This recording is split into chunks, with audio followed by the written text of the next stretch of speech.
Welcome, guys, to Avi's Academy. In this illustration, we are considering the case of utilization of input tax credit. This illustration considers a case of registered dealer where he or she is making multiple transactions. There will be multiple purchases and multiple sales. So, in that case, how to arrive at the net GST payable that we are looking at in this video. So, let's move towards our illustration. This is the illustration that we are going to discuss today. So let's have a look at the illustration. They said Sharadi, a registered dealer in Andhra Pradesh, she has purchased certain products from Punjab for rupees 4 lakh and has paid IGST at 5%. So ಇಲ್ಲಿ ಹೇಳಿದ್ದಾರೆ Sharadi registered dealer in Andhra Pradesh. Andhra ಪ್ರದೇಶದ ಒಬ್ಬ registered dealer is Sharadi.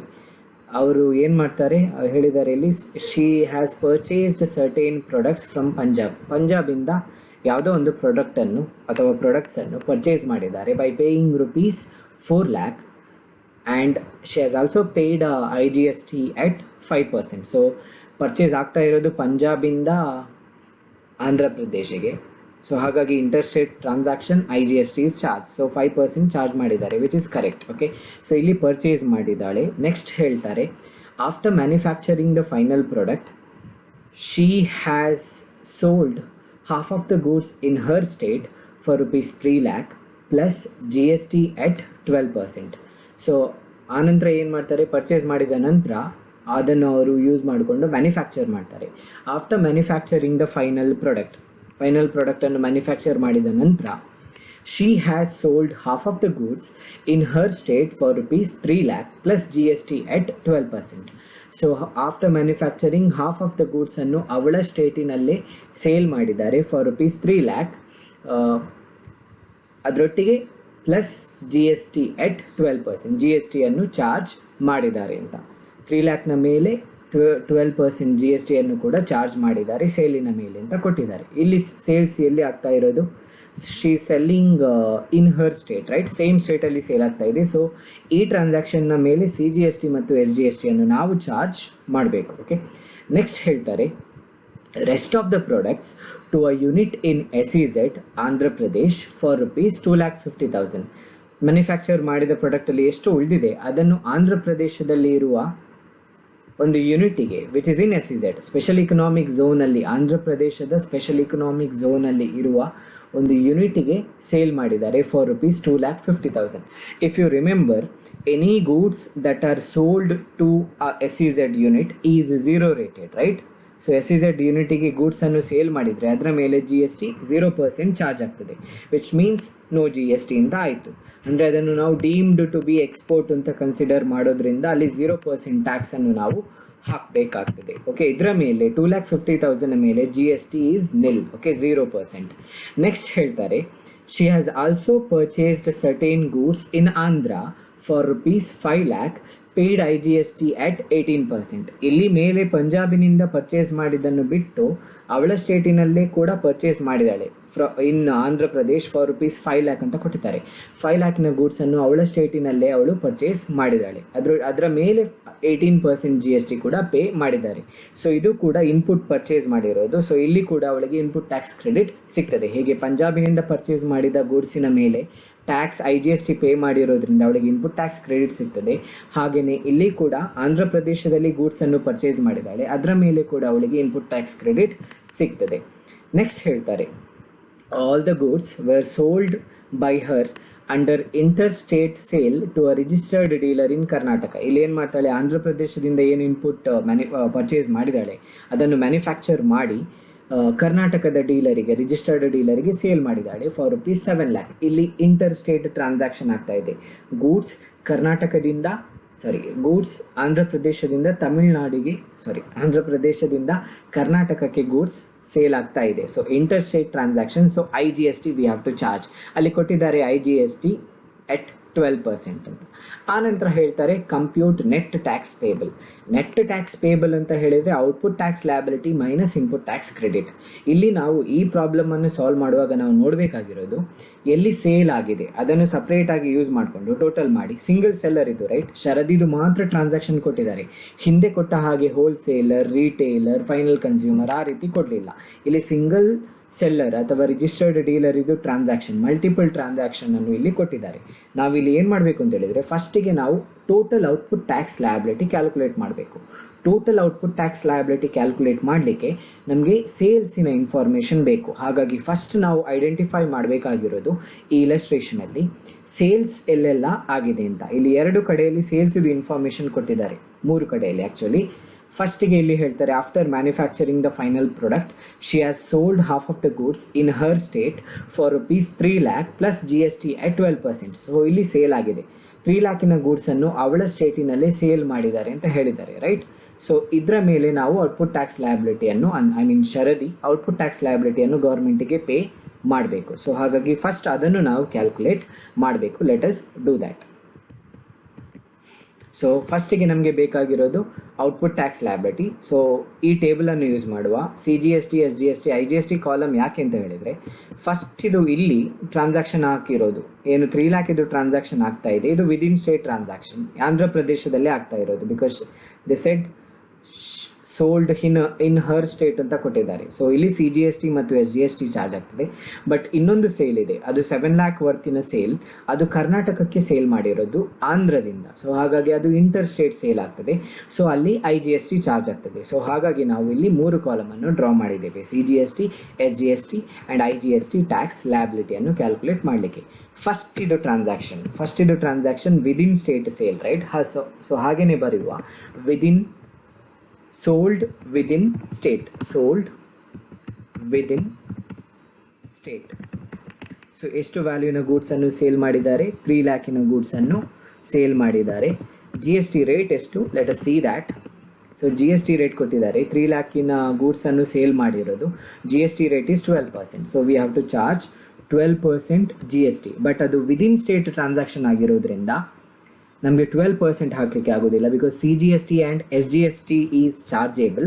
So ಹಾಗಾಗಿ 12% 50% ಅಂದರೆ 6% ಈಚನ್ನು ನಾವು CGST ಮತ್ತು SGST respectively charge ಮಾಡಬೇಕು. So 3 lakhನ ಮೇಲೆ 6% ಅಂತ ಹೇಳಿದರೆ 18,000 ಆಗ್ತದೆ. So tax will be 18,000. CGST 18,000 and SGST is also 18,000.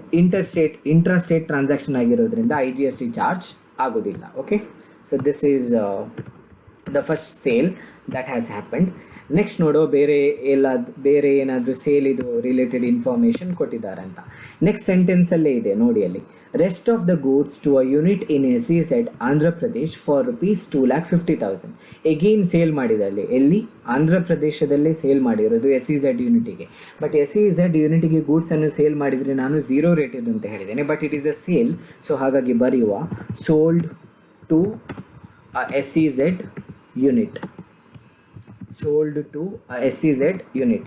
So 0 rated ಆಗಿರೋದ್ರಿಂದ ನಾನು 0 ರೇಟೆಡ್ ಅಂತ ಬರೀತೇನೆ. ಓಕೆ, ಸೊ 0 ರೇಟೆಡ್ ಆಗಿದೆ. ಸೊ ಹಾಗಾಗಿ ನಿಲ್. SEZ ಯೂನಿಟಿಗೆ ಗೂಡ್ಸನ್ನು ಸೇಲ್ ಮಾಡಿದರೆ 0% ಟ್ಯಾಕ್ಸ್ ಅಪ್ಲಿಕೇಬಲ್ ಆಗ್ತದೆ, ನಮಗೆ ಟ್ಯಾಕ್ಸನ್ನು ಚಾರ್ಜ್ ಮಾಡುವ ಹಾಗೆ ಇರೋದಿಲ್ಲ. ಓಕೆ, ಸೊ ಹಾಗಾಗಿ ಅಲ್ಲಿ 0 ರೇಟೆಡ್ ಆಗ್ತದೆ. ನೆಕ್ಸ್ಟ್ ಇನ್ನೊಂದು ಟ್ರಾನ್ಸಾಕ್ಷನ್ ಇದೆ, ಇಲ್ಲಿ ಹೇಳಿರೋದು all the goods were sold by her under interstate sale to a registered dealer in Karnataka. So ಕರ್ನಾಟಕಕ್ಕೆ ಕೂಡ ಸೇಲ್ ಮಾಡಿದ್ದಾಳೆ. So this is inter state supply right. Sold to ಎಲ್ಲಿಗೆ ಸೇಲ್ ಮಾಡಿರೋದು? Sold to Karnataka.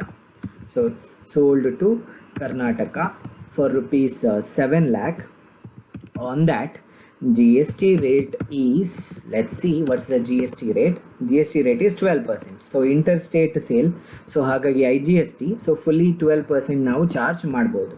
So interstate sale ಆಗಿರೋದ್ರಿಂದ CGST ಮತ್ತು SGST charge ಆಗೋದಿಲ್ಲ, IGST charge ಆಗೋದು. So 7 lakhನ ಮೇಲೆ 12% ಅಂತ ಹೇಳಿದರೆ 7 12 84. ಸೊ ಹಾಗಾಗಿ 84,000 ಆಗ್ತದೆ. ಓಕೆ, 84,000. ಸೊ ಇದು ಮಾತ್ರ 3 ಸೇಲ್ಸಿನ ಇನ್ಫಾರ್ಮೇಷನ್ ಕೊಟ್ಟಿರೋದು. ಸೊ ಈಚ್ ಆಫ್ ದ ಸೇಲ್ನ ಮೇಲೆ ನಾವು ಔಟ್ಪುಟ್ ಟ್ಯಾಕ್ಸ್ ಲಯಬಿಲಿಟಿ ಕ್ಯಾಲ್ಕುಲೇಟ್ ಮಾಡಿದ್ದೇವೆ. ಸೊ ಫೈನಲಿ ನಾವು ಟೋಟಲ್ ಔಟ್ಪುಟ್ ಟ್ಯಾಕ್ಸ್ ಲಯಬಿಲಿಟಿ ಎಷ್ಟು ಅದನ್ನು ಫೈಂಡ್ ಔಟ್ ಮಾಡುವ. So total output tax liability. So let's see what's the amount. I'll bold this. So first CGST ಕೇಸಲ್ಲಿ ಬೇರೆ ಯಾವುದೇ ಐಟಮ್ ಇಲ್ಲ, ಸೊ 18,000. ಸೆಕೆಂಡ್ ಕೇಸಲ್ಲಿ ಕೂಡ SGST ಕೂಡ ಸೇಮ್ 18,000. ವೆರಸ್ IGST ಕರ್ನಾಟಕಕ್ಕೆ ಸೇಲ್ ಮಾಡಿರೋದು, ಅದರ ಮೇಲೆ 84,000 IGST ಅನ್ನು ಅವಳು ಪೇ ಮಾಡಿದಾಳೆ. Okay, so this is the first part where we have computed output tax liability.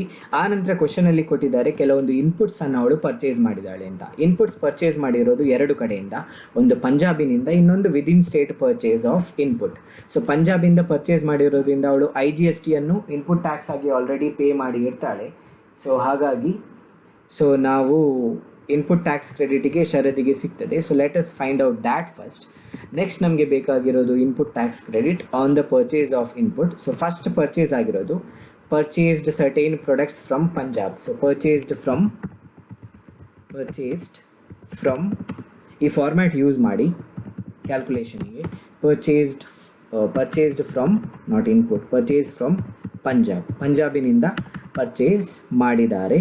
So ಪಂಜಾಬಿನಿಂದ ಪರ್ಚೇಸ್ ಮಾಡಿದ್ದಕ್ಕೆ ಅವಳು ಇನ್ಪುಟ್ ಟ್ಯಾಕ್ಸ್ ಕ್ರೆಡಿಟನ್ನು ಅವಳಿಗೆ ಸಿಗ್ತದೆ. ಟ್ಯಾಕ್ಸನ್ನು ಆಲ್ರೆಡಿ ಪಂಜಾಬಿನ ಸಪ್ಲೈಯರ್ಗೆ ಪೇ ಮಾಡಿರ್ತಾಳೆ. ಸೊ ಹಾಗಾಗಿ ಇನ್ಪುಟ್ ಟ್ಯಾಕ್ಸ್ ಕ್ರೆಡಿಟ್ ಅವಳಿಗೆ ಸಿಗ್ತದೆ. ಅವಳ ಎಲೆಕ್ಟ್ರಾನಿಕ್ ಕ್ರೆಡಿಟ್ ಲೆಜರಲ್ಲಿ ರಿಫ್ಲೆಕ್ಟ್ ಆಗಿನ ಬಗ್ಗೆ ಕೊಡಲಿಲ್ಲ, ಬಟ್ ಇನ್ಪುಟ್ ಟ್ಯಾಕ್ಸ್ ಕ್ರೆಡಿಟಲ್ಲಿ ಸಿಗ್ತದೆ ಅವಳಿಗೆ. ಎಷ್ಟು ಗೂಡ್ಸ್, ಎಷ್ಟು 4 lakhನ ಗೂಡ್ಸನ್ನು ಸೇಲ್ ಮಾಡಿರೋದು, ಅದರ ಮೇಲೆ IGST 5% ಅಂತ ಕೊಟ್ಟಿದ್ದಾರೆ, ಬಿಕಾಸ್ ಇಂಟರ್ ಸ್ಟೇಟ್ ಪರ್ಚೇಸ್ ಅದು. ಸೊ 5% ಅಂತ ಹೇಳಿದರೆ 4 lakhನ ಮೇಲೆ 5% ಅಂತ ಹೇಳಿದರೆ ಅರೌಂಡ್ 20,000 ಆಗ್ತದೆ. So IGST inter state purchase, so IGSTಯನ್ನು ನಾವು ಚಾರ್ಜ್ ಮಾಡಬೇಕು. So I will put input tax credit of 20,000 in case of inter state purchase. ಆ ನಂತರ ವಿದಿನ್ ಸ್ಟೇಟ್ ಕೂಡ ಅವಳು ಪರ್ಚೇಸ್ ಮಾಡಿದ್ದಾಳೆ, ಇಲ್ಲಿ ಕೊಟ್ಟಿದ್ದಾರೆ ನೋಡಿ. She has also purchased certain goods in ಆಂಧ್ರದಲ್ಲೇ ಪರ್ಚೇಸ್ ಮಾಡಿರೋದು. ಎಷ್ಟು? For ₹5 lakh and paid GST at 18%. So ಆಂಧ್ರದಲ್ಲಿ ಪರ್ಚೇಸ್ ಮಾಡಿರೋದ್ರಿಂದ ಆಂಧ್ರದ ಸಪ್ಲೈಯರ್ ಯಾರು ಇರ್ತಾರೆ ಅವರು ಶರದಿಯ ಬಿಲ್ಲಿನಲ್ಲಿ CGST ಮತ್ತು SGST 9% ಈಚ್ ಅನ್ನು ಚಾರ್ಜ್ ಮಾಡಿರ್ತಾಳೆ. ಸೊ ಅದು ಕೂಡ ಅವಳಿಗೆ ಇನ್ಪುಟ್ ಟ್ಯಾಕ್ಸ್ ಕ್ರೆಡಿಟ್ ಆಗಿ ಸಿಗ್ತದೆ. ಸೊ 5 lakhನ ಮೇಲೆ purchased within state, right? Purchased within state. Value of the goods ಎಷ್ಟು? 5 lakh ವ್ಯಾಲ್ಯೂನ ಗೂಡ್ಸನ್ನು ಪರ್ಚೇಸ್ ಮಾಡಿರೋದು. ಅದರ ಮೇಲೆ GST ರೇಟ್ ಎಷ್ಟು? GST rate is she has purchased certain goods in Andhra for ₹5 lakh, paid GST at 18%. So CGST ಮತ್ತು SGST ಆಗಿರೋದ್ರಿಂದ ನಾವು ಅಲ್ಲಿ ಎಷ್ಟನ್ನು charge ಮಾಡಬೇಕು? 5% ಅನ್ನು ಮಾತ್ರ ಚಾರ್ಜ್ ಮಾಡಬಹುದು. Okay, so that I will do that ನಾವು. ಸೊ 5 lakhನ ಮೇಲೆ 9% CGST ಅಂತ ಹೇಳಿದರೆ 45,000 ಆಗ್ತದೆ.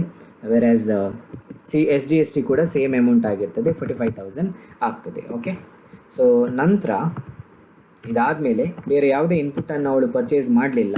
ಸೊ ಹಾಗಾಗಿ ನಾವು ಟೋಟಲ್ ಇನ್ಪುಟ್ ಟ್ಯಾಕ್ಸ್ ಕ್ರೆಡಿಟನ್ನು ಫೈಂಡ್ ಔಟ್ ಮಾಡ್ಬೋದು. So total input tax credit. So total input tax credit